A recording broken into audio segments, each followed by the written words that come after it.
Live pa rin po tayo sa CBS DWAD Tinitake Alerts. Nasa inyo po ang lahat ng pagkataon para maimbitahan ang inyong mga pinsan ng kumare kumpare. Sige po. Pasandi ako busy lang. Opo. Hindi ako sumapera po sa mga. So sige po at maganyaya po kayo sa inyong taga saan po ba kayo? Dito rin. Yung probinsya ninyo po. Bulacan. Sige po, tawagin po ninyo yung lahat ninyong kumpare dyan. At nang sila'y malaman yung ating agenda lingkod bayan ni Brother Tony Pangko. Ay, iba nasa trabaho yun. Lalo pa mang concert sa Cavite. Nasa trabaho po. So, ano ho ba talaga ang nangyari ngayon sa inyo?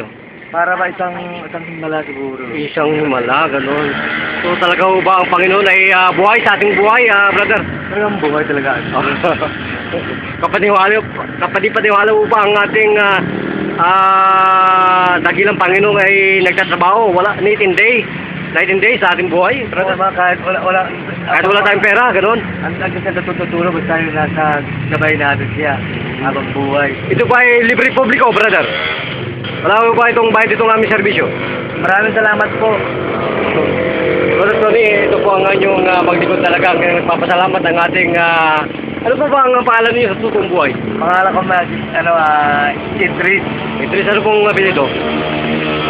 Lucky. Lucky, so... may mga ilang taong kulong po kayo, Mr. Day? 26 na ako. Talagang... talagang buhay na buhay at siksik, liklik. Umahabaw ang ating pagpapala sa Panginoon na Brother Tony Pangko. Salamat po sa inyo. Sa inyong lingkod na.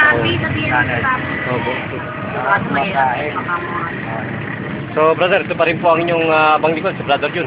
Nagpapalam para sa CBS DWAD Tinitake Alerts. News Air. Maraming salamat para Diyo. Welcome po, brother.